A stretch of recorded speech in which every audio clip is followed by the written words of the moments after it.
Bienvenidos a Una de Clásicos. Hoy os vamos a hablar de Virginia Woolf y de Una habitación propia. Esta edición de bolsillo también incluye 3 guineas y es una edición traducida por Jorge Luis Borges. Todo el mundo en pie. Algún día hablaremos de los cuentos completos de Borges, pero hoy toca Virginia Woolf. Es una de las grandes escritoras, iba a decir del siglo XX, pero yo creo que lo es de la literatura universal. Es la autora de Alfaro, de La señora Dalloway, de Orlando, de Las olas. Es decir, es una autora imprescindible. A mí, personalmente, una de las cosas que más me gusta de Virginia Woolf es que me trata como a un lector inteligente. Y eso lo aprecio muchísimo. Me aprieta, me maltrata a veces.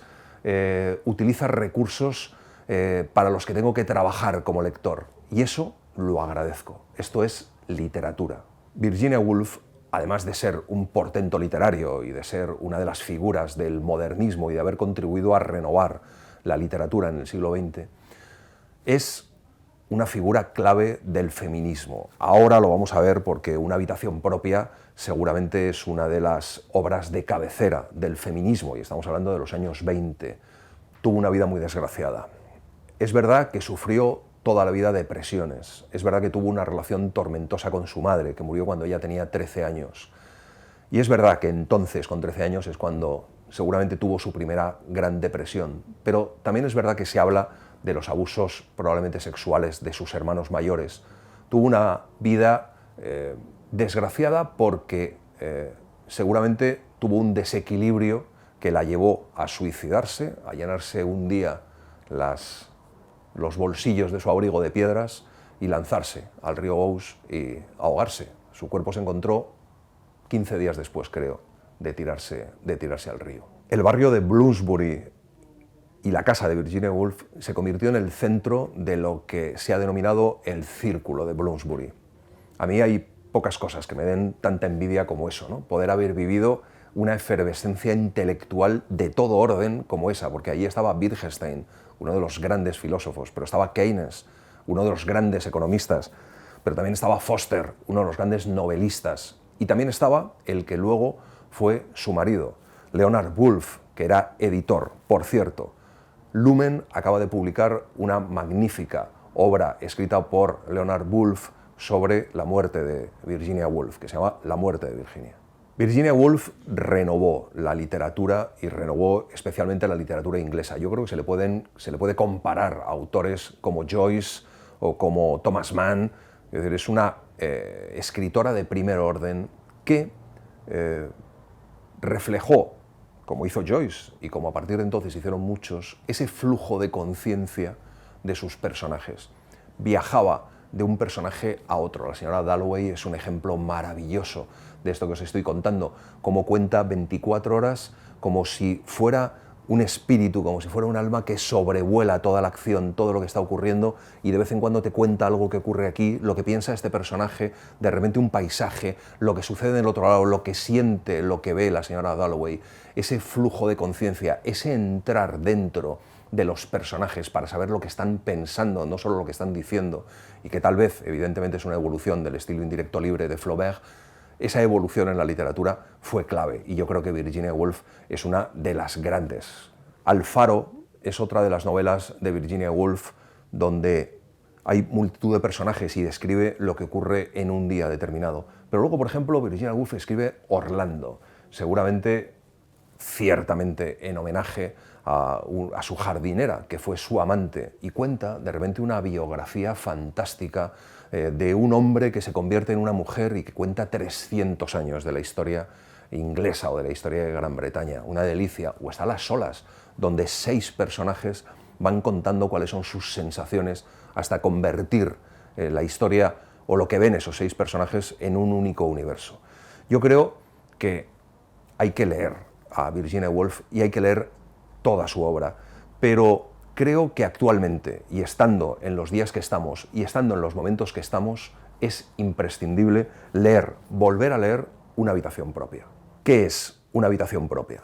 Una habitación propia es ese espacio físico, real, que todas las mujeres necesitan para crear, porque las mujeres al final están cuidando de los hijos, cuidando de la casa, y estamos hablando de los años 20 cuando ella escribió Una habitación propia, pero es verdad que es algo que sigue ocurriendo en la actualidad. Al final, para crear necesitas tu espacio, necesitas un sitio, y la victoria de que la mujer tenga una habitación propia parece mentira, pero sigue siendo aún hoy una lucha que merece la pena tener.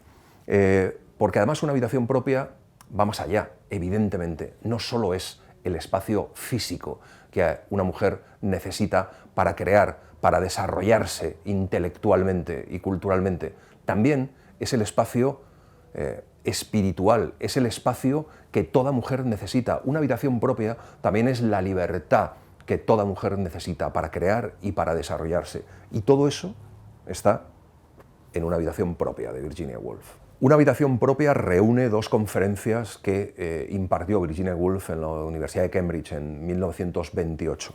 Pero, como os decía antes, habla de temas absolutamente modernos, temas que siguen estando de actualidad y que siguen estando ahí.